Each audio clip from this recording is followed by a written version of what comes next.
Bismillahirrahmanirrahim. Assalamualaikum warahmatullahi wabarakatuh. Alhamdulillahi ala ihsani wa syukru lahu ala taufiqi wa amtinani wa asyhadu an la ilaha illallah wahdahu la syarika lahu ta'ziman li sya'ni wa asyhadu anna Muhammadan abduhu wa rasuluhu da'ila ridwani. Allahumma salli alaihi wa ala alihi wa ashabihi wa ikhwani. Para rekan-rekan yang rahmati Allah Subhanahu wa taala, kita melanjutkan bahasan kita dari syarah Kitab Tauhid. Kita masuk pada bab ke-18 tentang ma jaa'a anna sababa kufri bani Adam wa tarkihim dinahum huwal ghulu fi salihin. Bahwasanya penyebab utama kekafiran adalah berlebih-lebihan dalam mengagungkan orang-orang saleh. Ya, sebab utama seorang kaum dahulu meninggalkan agama mereka adalah karena sikap berlebih-lebihan kepada orang-orang saleh, ya. Tahu bahwasanya sebagaimana kita dalam berdakwah kita memiliki tahapan-tahapan, maka Iblis juga ketika berdakwah menuju kepada kesyirikan juga melalui tahapan-tahapan, melalui proses, ya. Sebagaimana yang kita jelaskan dalam kisah awal bagaimana sebab kaum Nabi Nuh terjerumus dalam kesyirikan, ya. Iblis juga memiliki program, memiliki tahapan, ya. Seperti dalam hadis Rasulullah SAW mengatakan inna iblis wada'a asyahu 'alal ma' thumma yab'atsu sarayahu. Sungguhnya iblis meletakkan singgasananya di atas air, kemudian dia mengirim anak buahnya untuk menggoda. Fa'adhamuhum adnahum minhu manzilatan a'dhamu fitnah. Yang paling dekat kedudukannya dengan iblis dari anak buahnya adalah yang paling besar fitnahnya. Wa yaji'u ahaduhum. Kemudian akhirnya mereka mulai laporan, wahai iblis, kami sudah begini, kami sudah begini, kami sudah begini. Intinya sebagaimana para anbiya mereka berjuang dalam berdakwah, menyuruh manusia kepada Allah Subhanahu wa taala, demikian juga iblis dan anak buahnya mereka juga berjuang untuk menjerumuskan manusia dalam kesyirikan. Di antara sarana yang sering digunakan iblis untuk menjerumuskan orang dalam kesyirikan dan ini sering berhasil adalah sarana al-ghulu, berlebih-lebihan, ekstrim dalam pengkultusan terhadap orang-orang saleh, ya. Kita lihat secara sederhana bahwasanya kesyirikan yang terjadi di alam semesta, ya, rata-rata adalah kembali kepada pengkultusan terhadap orang saleh. Ya, secara sederhana kita sampaikan contoh orang yang menyembah Nabi Isa. Kenapa? Karena mengkultuskan Nabi Isa yang berlebih-lebihan. Dan ini orang saleh. Demikian juga kenapa orang menyembah Uzair? Wa qalatil yahudu Uzairun ibnullah. Berkata orang Yahudi bahwasanya Uzair adalah putra Allah. Kenapa mereka menganggap Uzair putra Allah? Karena berlebih-lebihan kepada orang saleh. Sehingga akhirnya mengangkat Uzair sebagai orang soleh dan diangkat sebagai putra Allah Subhanahu wa taala. Demikian juga kita lihat misalnya kaum Nabi Nuh sebagaimana kita jelaskan. Mereka ternyata menyembah berhala-berhala, ya. Wat, Suwa, Yaguth, Ya'uq, Nasr, 5 berhala yang disembah oleh kaum Nabi Nuh rata-rata adalah orang-orang soleh yang dikultuskan akhirnya disembah. Disembah, ya. Demikian juga kita orang menyembah Husain zaman sekarang, orang Syiah menyembah Husain. Ya Husain, ya Husain, labbaik ya Husain. Ya Fatimah, ya Fatimah. Kenapa? Karena Husain orang soleh. Fatimah juga orang soleh. Demikian juga kalau kita lihat kepada agama lain seperti yang menyembah Siddhartha Gautama. Siddhartha Gautama kalau kita baca sejarah biografinya bukanlah sesuatu yang bisa, dia bukan pencipta, dia bukan menciptakan alam, dia menciptakan hewan, menciptakan burung, tidak benar disebutkan dalam biografinya dia mencipta. Dia bukan Tuhan. Alam sudah ada sebelum dia ada. Kemudian ketika dia ada, kemudian dia orang yang bijak, yang soleh, diikuti oleh anak murid-muridnya, akhirnya sekarang disembah. Disembah, ya. Jadi pengkultusan ini adalah sumber utama menjerumuskan orang-orang dalam kesyirikan, ya.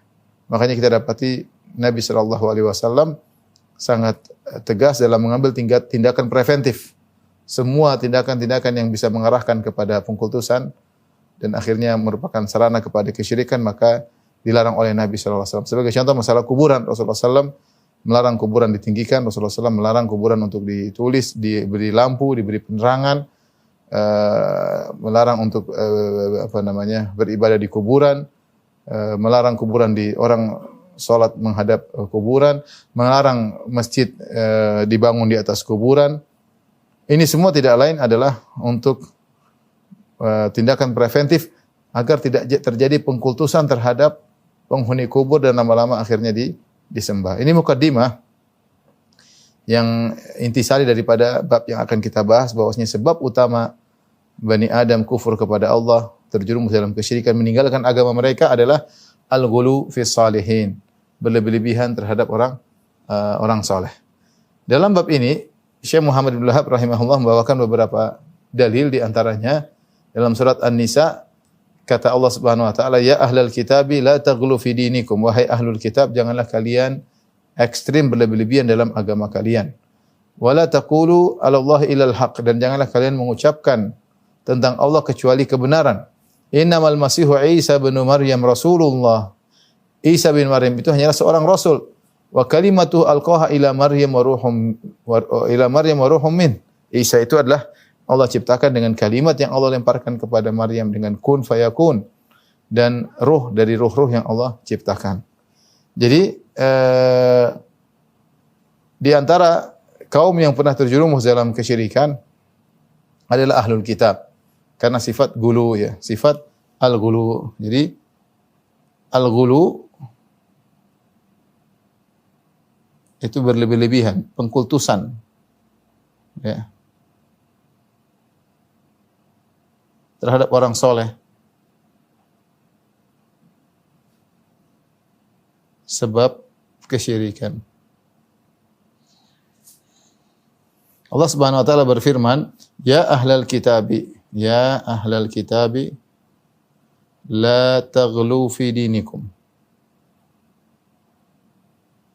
Wahai ahlul kitab, janganlah kalian berlebih-lebihan dalam agama kalian. Ahlul kitab maksudnya ada dua, yaitu al-Yahud dan an-Nasara, Yahudi dan Nasara. Mereka disebut dengan ahlul kitab karena mereka pernah diturunkan kepada mereka Alkitab, ya. Yahudi maksudnya diturunkan kepada mereka Taurat, dan Nasara pernah diturunkan kepada mereka Injil. Allah memanggil mereka dengan istilah ahlul kitab. Kata sebagian ulama, sebagai bentuk sindiran kepada mereka agar mereka kembali kepada ajaran yang benar. Mereka dahulu memiliki Taurat dan mereka memiliki Injil, tapi mereka rubah isi dari Taurat dan Injil tersebut.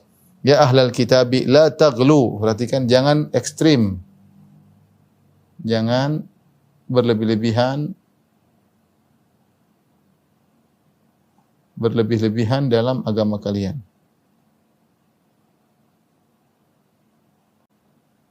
Apa sikap berlebih-lebihan orang Yahudi? Ya, orang Yahudi berlebih-lebihan adalah mengatakan Uzair adalah putra Allah. Uzair adalah putra Allah. Nasara mengatakan adalah Al-Masih Isa alaihissalam adalah putra Allah. Tentunya untuk masalah Nasara mereka ada beberapa mazhab, tapi yang terkenal mereka mengatakan Nabi Isa adalah putra Allah, ya. Tapi sebenarnya orang Nasara ada Allah sebutkan dalam Al-Qur'an ada 3 model, ya, 3 model Nasara, ya. Nasara yang pertama yang menganggap, yang menyatakan Allah adalah Isa. Adalah Isa, ya. Laqad kafara alladziina qalu innallaha huwal masih ibnu Maryam. Dalam Al-Qur'an Allah berfirman, laqad kafara alladziina qalu, sungguh telah kafir orang yang berkata innallaha huwal masih ibnu Maryam. Innallaha huwal masih ibnu Maryam. Sungguh telah kafir orang-orang yang mengatakan Allah adalah Isa. Isa adalah Allah, adalah Isa. Ini pendapat, ya, di antara perkataan orang Nasara, ya. Ada yang mengatakan, ya, bahwasanya, ya,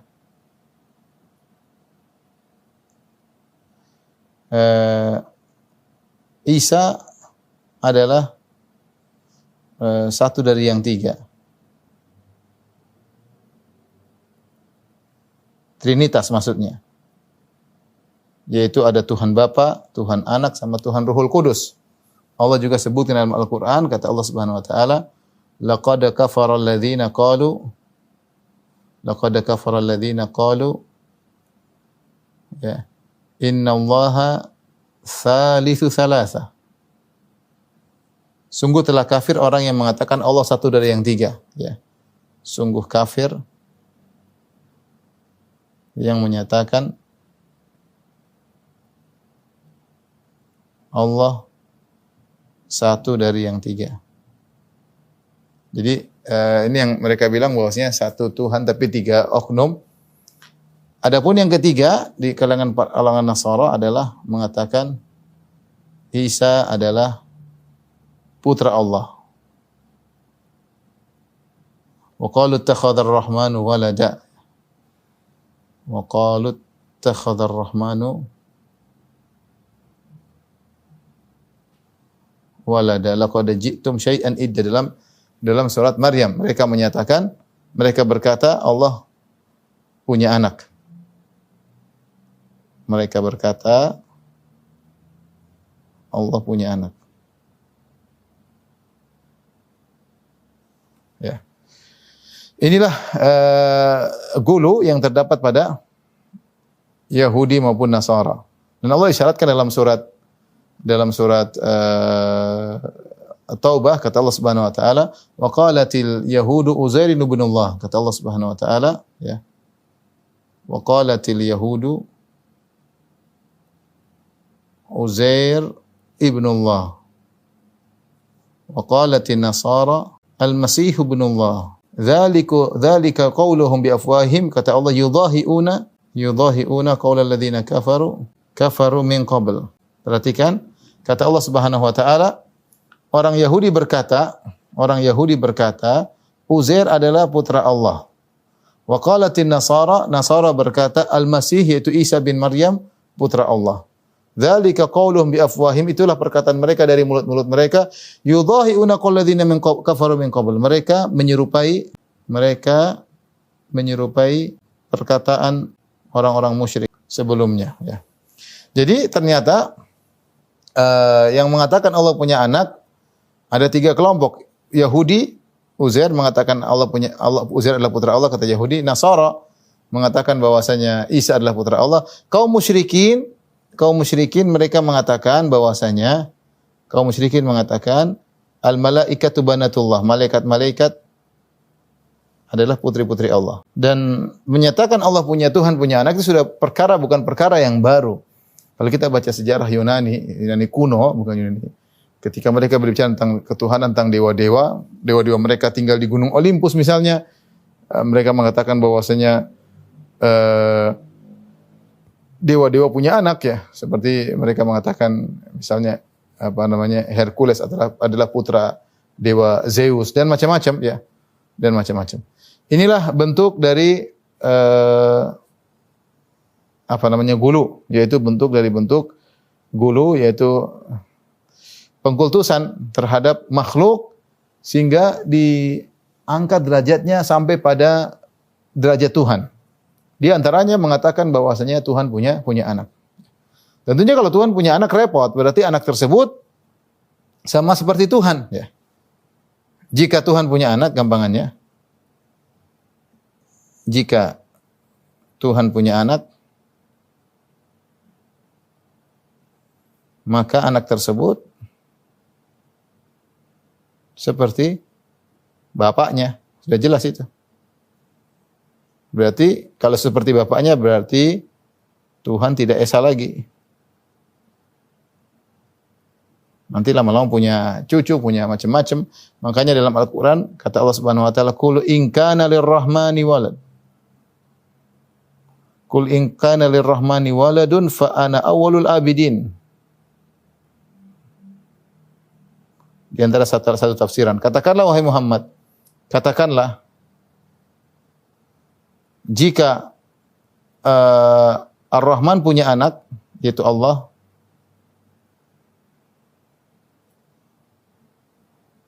maka aku yang pertama yang akan menyembahnya. Akan menyembah anak tersebut. Ini di antara salah satu tafsir. Tentu ada tafsir yang lain. Tapi di antara tafsir ini, Kenapa? Karena anak akan mengambil hukum bapak.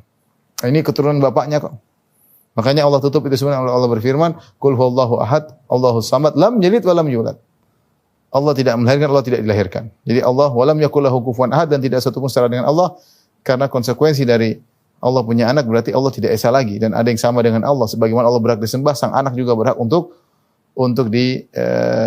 disembah. Ya, ini adalah larangan Allah kepada orang-orang Yahudi, Nasara, di mana mereka melakukan gulu, yaitu ekstrim atau pengkultusan terhadap orang-orang saleh. Mungkin coba kurang besar ya di foto. Tapi kita lanjutkan ayat berikutnya yang dijadikan oleh Syekh Muhammad Abdul Wahhab rahimahullahu taala dalam surat Nuh ayat 23 ya. Kata Allah Subhanahu wa taala, "Wa qalu la tadharunna alihatakum wa la tadharunna waddan wa la suwa'an wa la yaghutsa wa ya'uqa wa nasra." Kita tulis ayatnya ya. Sekarang kesyirikan pada kaum Nuh. Pada kaum Nuh alaihissalam. Allah Subhanahu wa taala berfirman, "Wa qalu la tadharunna alihatakum wa la tadharunna waddan wa la suwa'an wa la yaghutha wa ya'uqa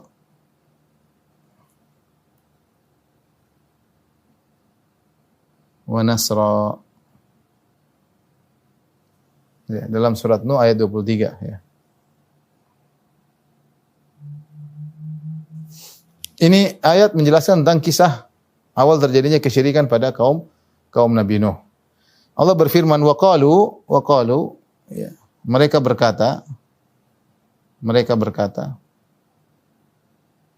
Mereka di sini maksudnya adalah pembesar-pembesar kaum Nuh.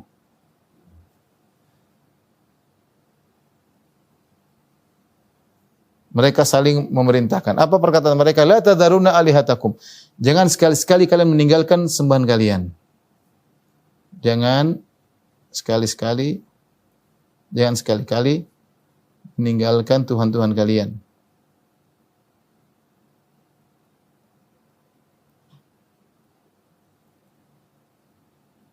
Siapa sembahan mereka? Wala tadharunna wad. Ini wad. Ini sembahan mereka yang pertama. Wad. Suwa. Sembahan mereka yang kedua. Ya'uq. Sembahan mereka yang ketiga. Yaguth, kemudian Ya'uq yang keempat. Nasr yang kelima.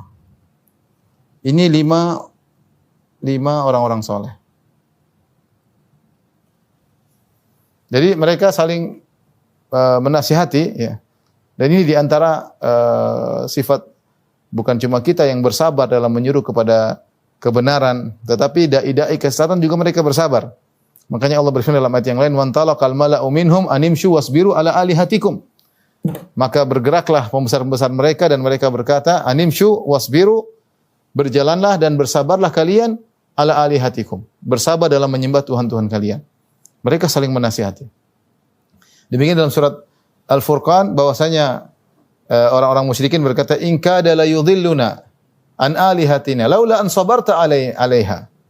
Kata Allah Subhanahu wa taala, orang-orang musyrikin berkata, "In kana la yudhilluna an alihatina." Hampir saja Muhammad itu menyesatkan kita dari Tuhan-Tuhan kita. Muhammad ini hampir menggelincirkan kita, menyesatkan kita dari Tuhan-Tuhan kita. Laula an sabarna alaiha, kalau bukan kita bersabar dalam menyembah Tuhan-Tuhan kita. Jadi jangan kita sangka hanya orang-orang beriman yang sabar dalam berdakwah. Mereka juga bersabar. Mereka juga berjuang, mereka juga berinfak.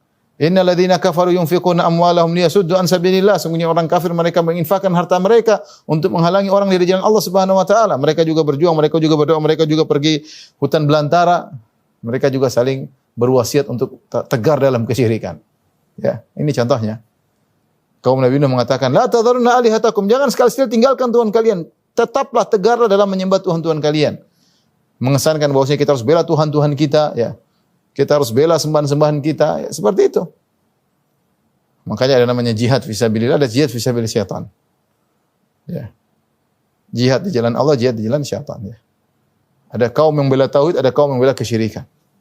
Dan inilah demikian dalam kehidupan dunia ini adanya pertikaian hak dan batil sampai hari kiamat, enggak akan pernah selesai. Ada orang-orang menyuruh kepada tauhid, orang menyuruh kepada kesyirikan sampai hari kiamat. Ya, sampai hari kiamat. Di sini bagaimana pembesar-pembesar kaum Nabi Nuh mereka saling berwasiat dan mereka menasihati kepada kaumnya untuk tidak meninggalkan sembahan-sembahan mereka ini. Siapakah 5 orang-orang soleh ini? Ini dijelaskan. Siapakah mereka? Dijelaskan oleh Ibnu Abbas dalam Sahih Bukhari.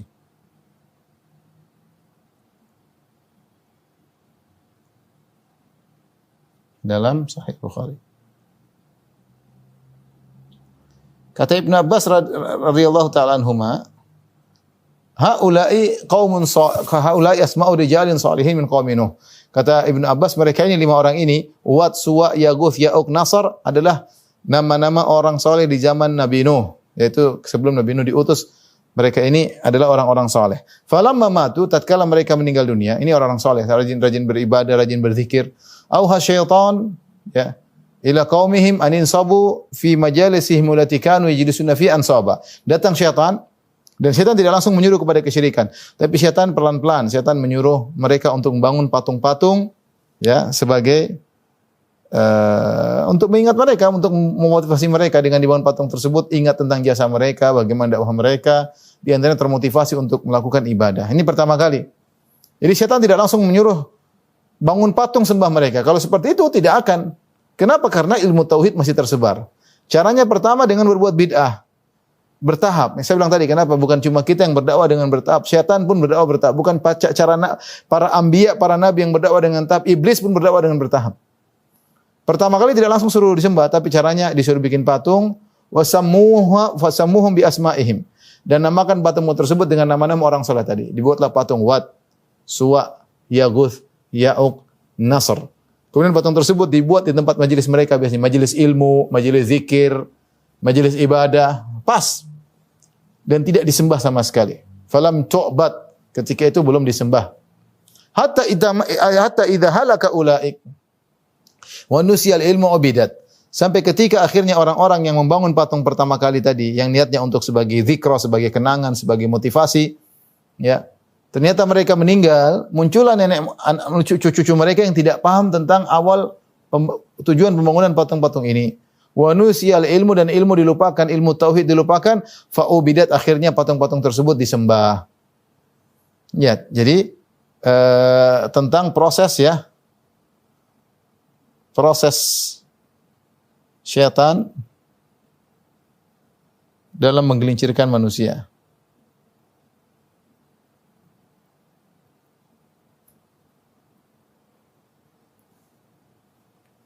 Ya, dengan pengkultusan terhadap orang-orang soleh. Orang soleh. Oleh karenanya, hal ini disampaikan oleh Ibnu Hajar rahimahullah ta'ala, bahwasanya awal kesyirikan terjadi di alam semesta gara-gara al-ghulu fi shalihin. Berlebihan dalam orang soleh. Dan inilah kesyirikan yang pertama kali. Ini adalah sejarah kesyirikan yang pertama kali di alam semesta. Sejarah kesyirikan pertama kali dalam semesta. Di alam semesta. Jadi dalam riwayat kata Ibnu Abbas radhiyallahu taala anhu, baina Adam wa Nuh asyrat qurun, antara Adam dan Nuh ada 10 generasi, tapi tidak ada kesyirikan. Terjadi pembunuhan, mungkin terjadi kemaksiatan, terjadi mungkin kezaliman, tapi belum ada kesyirikan. Kesyirikan pertama kali terjadi di zaman kaum Nabi Nuh. Sebabnya adalah pengkultusan terhadap orang-orang saleh. Wat, Suwa, Yaguth, Ya'uq, Nasr. Yang perhatikan bagaimana syaitan ketika menjerumuskan manusia tidak langsung, tapi dengan tahapan. Dan syaitan bersabar. Itu generasi yang bangun patung-patung untuk dijadikan motivasi, dijadikan zikrayat, kenangan. Nunggu mereka meninggal ini lama, tapi syaitan tidak buru-buru, tidak gerasa-gerusu. Syaitan sabar. Syaitan apa? Sabar. Mungkin mereka 40 tahun lagi baru meninggal semuanya. Satu generasi 50 tahun lagi atau 60 tahun, apalagi zaman dahulu. Mungkin umur mereka panjang-panjang. Nabi Nuh saja berdakwah 950 tahun. Seandainya generasi tersebut umurnya sampai 200 tahun, 300 tahun, syaitan sabar. Yang penting generasi tersebut semuanya mati. Setelah generasi tersebut mati, tidak ada lagi dakwah tauhid, ilmu, wa nusial ilmu dilupakan, akhirnya syaitan datang lagi. mengatakan bahwasanya patung-patung ini dulu disembah dan moyang kalian dengan menyembah patung-patung ini terjadi demikian ketika tidak ada ilmu yang mengingatkan, akhirnya patung-patung tersebut disembah. Ketika patung-patung tersebut disembah baru diutus Nabi Nuh alaihissalam. Makanya Nabi Nuh adalah rasul yang pertama diutus di atas muka bumi karena terjadi kesyirikan. Sebenarnya dalam hadis syafaat al-uzma, ketika orang-orang datang kepada Nabi Adam minta untuk syafaat, Nabi Adam menolak, kemudian mereka datang kepada Nabi Nuh. Kata Nabi Adam alaihissalam, "Idhabu ila Nuh." Pergilah kalian kepada Nabi Nuh untuk minta syafaat dari Nabi Nuh. Maka kemudian mereka datang kepada Nabi Nuh alaihissalam, mereka berkata, "Ya Nuh, anta awwalu rasulin ila ahli al-ardi wa sammaka abdan syakura." Sammakallahu abdan syakura. Wahai Nuh, engkau adalah rasul pertama yang Allah utus kepada penghuni muka bumi. Karena di zaman Nabi inilah terjadi pertama kali kesyirikan. Wa sammakallahu abdan syakura, Allah menamakan engkau sebagai hamba yang pandai bersyukur. Ya, lihatlah di sini. Ini dalil bahwasanya kesyirikan yang pertama kali terjadi di alam semesta ini, yaitu di zaman Nabi Nuh alaihissalam, kembali kepada pengkultusan terhadap orang-orang saleh. Orang saleh. Maka hati-hati, jangan kita menganggap remeh tentang pengkultusan terhadap orang saleh. Manusia ini punya potensi untuk mengkultuskan orang saleh. Punya potensi. Kagum terhadap orang saleh. Apalagi orang saleh tersebut sudah meninggal, lebih lagi dikagumi. Kalau masih hidup sudah dikultuskan, apalagi setelah meninggal dunia. Setelah meninggal dunia. Oleh karenanya tadi saya sebutkan, ya. Kita sebutkan ya, contoh-contoh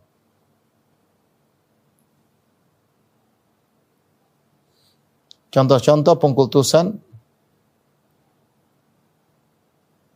yang mengakibatkan syirik, mengantarkan kepada syirik, mengantarkan kepada penyembahan.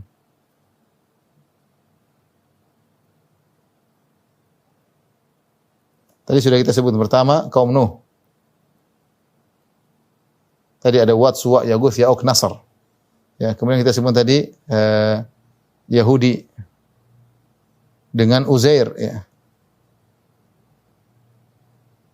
Kalau Nuh tadi Wad, Suwa, Yaguth, Ya'uq, Nasr. Dikultuskan.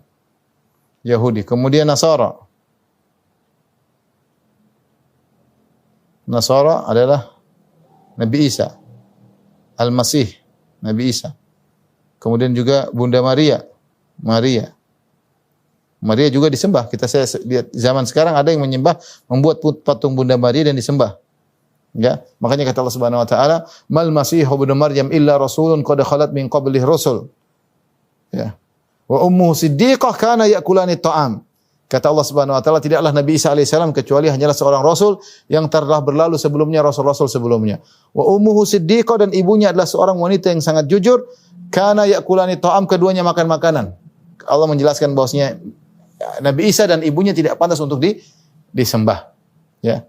Tapi akhirnya disembah. Kenapa? Karena pengkultusan terhadap Nabi Isa, ya. Dan pengkultusan terhadap Maria disembah akhirnya.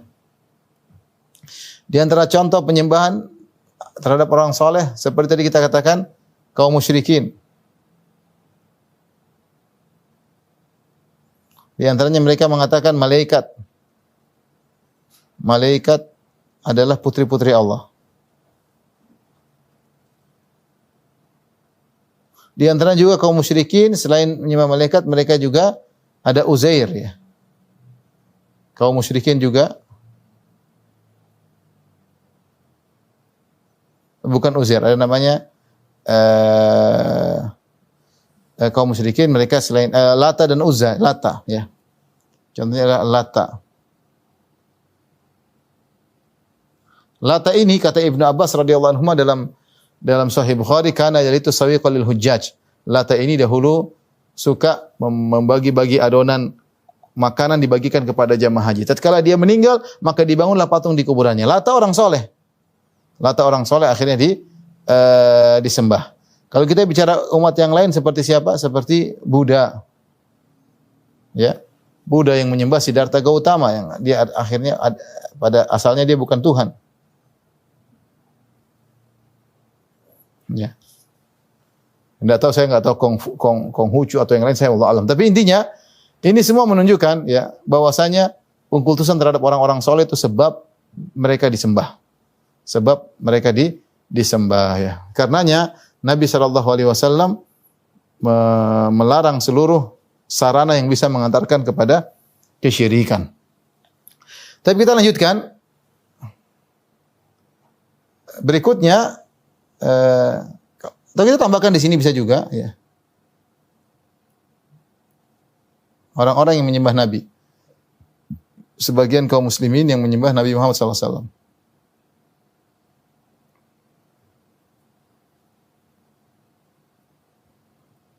Yang menyembah Nabi. Menyembah Nabi adalah artinya berdoa kepada Nabi sallallahu alaihi wasallam, minta kepada Nabi sallallahu alaihi wasallam, istighatsah kepada Nabi setelah Nabi meninggal dunia. Demikian juga yang menyembah wali-wali. Kita boleh tambahkan lagi yang beristighatsah kepada para wali. Ini juga adalah bentuk penyembahan terhadap mereka. Berdoa kepada para wali. Ini semua karena berkaitan dengan pengkultusan terhadap orang-orang soleh. Baik, kita lanjutkan. Nabi sallallahu alaihi wasallam atau dalil ketiga kata Syekh Abdul Wahab rahimahullahu taala.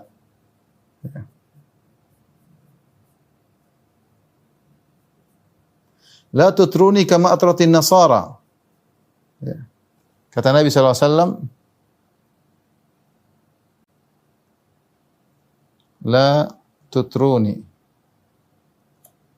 kama atratin nasara Isa bin Maryam. Innama ana abdun. Faqulu Abdullah wa rasuluh. Kata Nabi sallallahu alaihi wasallam, jangan berlebih-lebihan kepadaku. Jangan berlebih-lebihan, jangan ekstrim. Berlebihan kepadaku. Sebagaimana orang-orang Nasara berlebihan kepada Isa. Ya. Sebagaimana kaum Nasara berlebihan kepada Isa. Isa alaihissalam. Innama ana abdun, aku ini hanya hamba. Aku hanyalah hamba. Faqulu Abdullah wa Rasuluh. Katakanlah Muhammad itu adalah hamba Allah dan Rasulnya. Saya ingin menyampaikan poin di sini bahwasanya Rasulullah SAW adalah seorang hamba. Ya, Rasulullah seorang hamba. Rasulullah seorang Rasul, tapi dia seorang hamba. Dia mengangkat masalah dia seorang hamba agar orang tidak menyembahnya, Kalau tidak ada potensi menyembah Nabi, ngapain Nabi ingatkan hal ini? Nabi ingatkan hal ini karena ada potensi penyembahan terhadap Nabi. Saya pernah lihat dengan mata kepala saya sendiri, orang Indonesia di Madinah mereka sujud ke arah kuburan Nabi. Saya lihat langsung ya. Entah mereka sembah Nabi atau tidak, atau sekedar penghormatan wallahu alam bisawab. Tapi saya dengan mata kepala saya sendiri. Ketika mereka di Madinah, mereka keluar, jadi misalnya ke depan ini arah kiblat, mereka keluar ke arah kiblat, mereka sujud kepada Nabi berlawanan dengan arah kiblat. Dan ini saya lihat sendiri. Sangat mungkin ya. Jadi kemudian banyak surat-surat dilemparkan di kuburan Nabi, permintaan-permintaan, permohonan banyak. Jadi potensi menyembah Nabi itu ada. Ya. Maka Nabi mengingatkan, jangan kalian berlebihan kepada aku karena aku adalah hanya seorang hamba. Apa bukti Nabi seorang hamba? Buktinya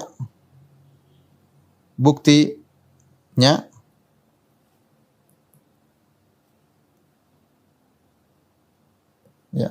Buktinya Nabi seorang hamba banyak ya. Perhatikan. Nabi sakit. Nabi menikah seperti hamba yang lain. Nabi lupa. Nabi buang hajat. Nabi lapar. Nabi meninggal ya. Kata Allah, innaka mayyitun wa innahum mayyitun. Kau meninggal sebagaimana mereka akan meninggal. Yang lebih menunjukkan lagi, Nabi beribadah kepada Allah.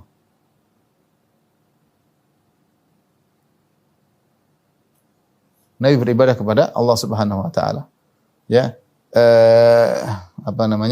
Ini semua menunjukkan bahwasanya Nabi adalah seorang manusia. Ya, Nabi sakit, menikah, lupa. Nabi punya anak, ya. Punya anak istri. Ini menunjukkan Rasulullah SAW adalah manusia dan dia bukan Tuhan. Dan di antara yang mengagukan bahwasanya Nabi SAW adalah dia beribadah kepada Allah. Ini poin yang sangat penting. Dia sendiri beribadah kepada Allah. Bagaimana dia diibadahi? Makanya sebagian teman ada teman saya di Medan, dia masuk Islam gara-gara apa? Dia melihat gambar Nabi Isa alaihissalam pray in the garden, berdoa di kebun atau di taman ya. Dia berpikir bagaimana Tuhan beribadah. Tuhan itu diibadahi bukan beribadah. Dan Nabi Isa yang berkata, ya ini Abdullah atanil kitab wa ja'alna nabiyya wa ja'alna mubarakan aina ma kuntu wa awsani bis salati wa zakati. Dan Allah mewasiatkan aku untuk salat dan bayar zakat. Kalau dia Tuhan ngapain dia salat? Dan dalam perjanjian baru disebutkan bahwasanya Nabi Isa salat, Nabi Isa sujud, Nabi Isa berdoa kepada Allah. Di antara ciri-ciri bahwasanya Muhammad adalah seorang manusia adalah dia beribadah kepada Allah Subhanahu wa taala. Dia salat, bahkan salatnya luar biasa sampai kakinya bengkak. Kalau dia Tuhan ngapain dia beribadah? Nah, Nabi Isa pun demikian, ya. Nabi Isa pun demikian. Maka seorang tidak boleh mengkultuskan Nabi sallallahu alaihi wasallam berlebih-lebihan sampai mengangkat derajat Nabi pada derajat Tuhan. Sebagaimana pernyataan salah seorang yang berlebih-lebihan, ya. Dia mengatakan, "Fa inna min judika ad-dunya wa dharrataha wa min ulumika ilmal lauhi wal qalami." Ya Rasulullah, di antara kedermawananmu adalah dunia dan akhirat. Dunia dan akhirat adalah kedermawananmu. Wa min ulumika, dan di antara ilmumu adalah ilmu lauhi wal qalam, ilmu lauhil mahfuz.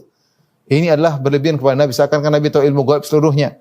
Bahwasanya dunia dan seisinya adalah dari Nabi, akhirat seisinya adalah dari Nabi. Ini kultusan. Tidak benar, ini semua dari Allah. Seandainya ucapan tersebut ditujukan kepada Allah, sungguh tauhid yang sangat agung. Coba kita ganti maknanya. Seandainya kita mengatakan, wa inna min judika ya Allah ad-dunya wa dharrataha, di antara kedermawananmu wahai Allah, yaitu dunia dan akhirat. Wa min ulumika ya Allah, dan di antara ilmu wahai Allah, ilmu lauhil qalam, ilmu lauhil mahfuz. Maka tepat buat Allah. Tapi kalau digantikan buat Nabi, masalah. Kalau dunia dan akhirat adalah dari Nabi, dari Allah mana kalau begitu?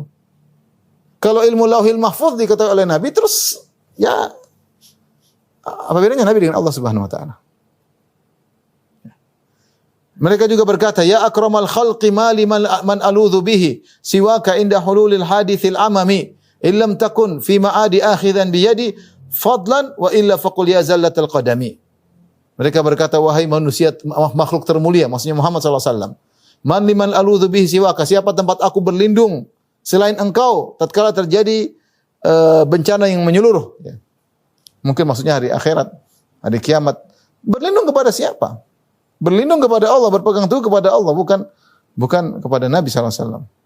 Illam takun fi ma'adi akhidhan biyadi, kalau kau tidak memegang tanganku pada hari kiamat kelak, fadlan karena baik hatimu atau karuniamu, wa illa faqul ya zallatal qadami, maka tergelincirlah atau binasalah aku, ya. Ini semua sikap berlebihan kepada Nabi sallallahu alaihi wasallam.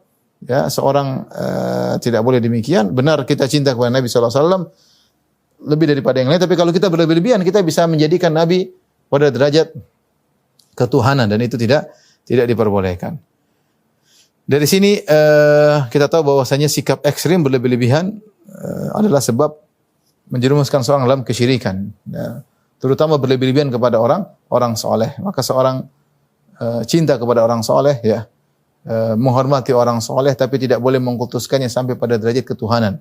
Meyakini orang soleh tersebut mengetahui ini, mengetahui itu, bisa ini, bisa itu. Berlebihan ini tidak diperbolehkan. Dalil yang terakhir disebut oleh Syekh Abdul Wahab adalah sabda Nabi sallallahu alaihi wasallam, iyyakum wal ghulu fa innam ahlaka man kana qablakumul ghulu. Waspada kalian terhadap sifat ekstrim, sikap ekstrim, sungguhnya yang telah membinasakan umat-umat terdahulu adalah sikap ekstrim berlebihan. Di antaranya berlebihan kepada orang-orang saleh. Ini saja ikhwan dan akhwat yang dirahmati Allah Subhanahu wa taala bisa sampaikan tentang bahwasanya sifat ekstrim sebab menjerumuskan orang dalam kesyirikan.